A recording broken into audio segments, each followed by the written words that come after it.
The families of two teenagers are grieving tonight after a fatal crash police say was avoidable. The latest tragedy means 21 people have now died so far in March alone. 5 lives cut short in this crumpled mess. This horror early morning crash leaving whānau in disbelief. I've never seen anything like it. One of the first people to arrive at a head-on crash in Canterbury that killed 3 people and injured 5. It's been an horrific weekend on New Zealand roads with 8 people dead. The Road Policing Commissioner says that any death on our roads is one death too many, and that police will continue to concentrate on the 4 main factors that cause fatalities: speed, driving under the influence, distractions, and not wearing a seatbelt. While cars have become a ubiquitous mode of travel in New Zealand, with nearly 1 car for every human in the country, there is another cost to this high rate of automobile ownership and use. The New Zealand road toll, that is, the number of fatalities on state and local roads each year, is significant. In 2019, a total of 350 people were killed in car crashes. Of those, only about 64% were driving a car. The remaining 36% were passengers or were one of the 44 cyclists or pedestrians killed by a car. The remaining 36% were passengers or were one of the 44 cyclists or pedestrians killed by someone driving a car. While these numbers are relatively low compared to other countries, they contribute to the 1.35 million people killed in car crashes around the world every year. Many of the statistics and crash patterns that contribute to this huge number are also represented by the crashes here in New Zealand. From a planning perspective, vehicular speed can be the single greatest influence on road safety and the severity of road crashes. Speed is energy, and energy will hurt you. Shortly after 6 o'clock this morning, the vehicle behind me was travelling on Katakahea Drive in Hamilton, which is part of State Highway 1. The vehicle has left the road on a very minor to moderate left-hand bend, become airborne at the curb and has hit the pole, as you can see. We were extremely lucky that members of the public heard the crash, came out and removed some of the occupants from the vehicle. As you can see, it caught fire and had the potential to be extremely serious.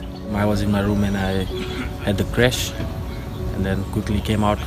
So the passengers was still inside and the car was on fire where the engine was. The door couldn't open properly. I just pulled out the door and then pulled the driver out.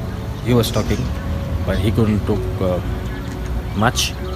He was scared and I think he was bleeding from his nose. I was scared as well. We're incredibly lucky that no one was killed in this crash.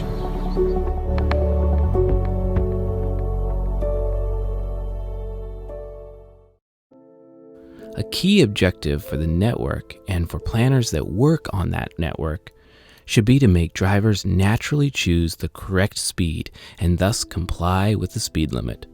Roads are designed from an engineering point of view, where the primary objective is to ensure the best throughput and designed to ensure safety at a speed influenced not by slow speed impacts, but by how fast drivers will typically drive on the road. This is called the 85th percentile rule.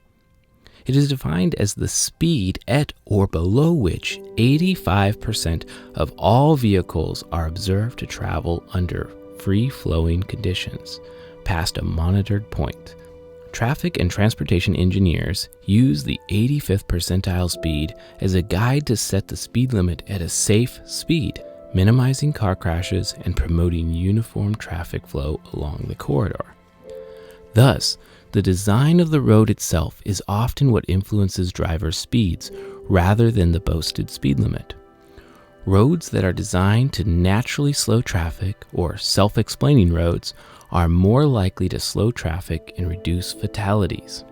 The self-explaining road is a concept for managing speeds and other driver behavior through areas of high pedestrian activity. It is being developed in New Zealand based on overseas success. The aim is to use measures such as gateways, street furniture, and tree planting to produce a reduction in speeds and increased driver awareness of pedestrian and other road user activity and the need for extra vigilance, rather than rely on regulatory measures alone, which may have only a limited effect on behavior. The systematic management of road safety requires the following conditions. First, classifying the road network according to its primary functions. Second, setting appropriate speed limits according to those road functions. And third, improving road layout and design to encourage better use. Safety engineering and traffic management should aim to prevent road use that does not match the function for which the road was designed. It should also work to manage traffic mix by separating different kinds of road users, thus eliminating conflicting movements of road users. In this case, there should be separate space for buses and protected space for both pedestrians and cyclists. This not only helps improve safety, but in the long run, it will also improve traffic flow. Finally, proper safety and traffic management engineering should also prevent uncertainty among road users about appropriate road use. It should be self-evident by the road itself what kind of traffic it should accommodate. As I mentioned earlier, people inside a vehicle are not the only ones impacted by crashes. Cyclists and pedestrians are also at risk from vehicles. Here too, road design and speeds can play a major role. Most pedestrian crashes occur on roads with high traffic volumes, such as arterials and major collector roads. The majority of crashes involved pedestrians attempting to cross the road. Incorporating requirements for pedestrian safety at the planning stage, or taking opportunities to incorporate solutions when the streetscape improvements are being made, is much better than trying to justify remedial works or improvements at a later stage when crash problems become evident. It is always better and easier and more cost-efficient to plan for safety measures before the infrastructure is constructed than to go back and try to remake the infrastructure in a safer way. For pedestrians and cyclists alike, the outcome of a collision is much improved with slower speeds. Studies have shown that even small reductions in vehicle speed can significantly improve the likelihood of surviving a collision.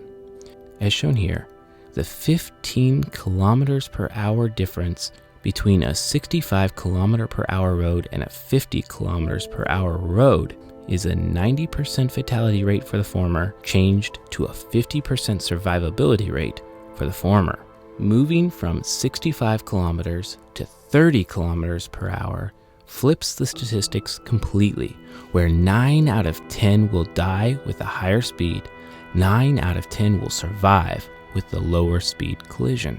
While overall, the number of road fatalities and injuries is relatively small in comparison to many other countries, the annual numbers have been growing since their lowest point in 2013, with 253 deaths. Every road fatality is a preventable death. Transportation planners can play an important role in that prevention.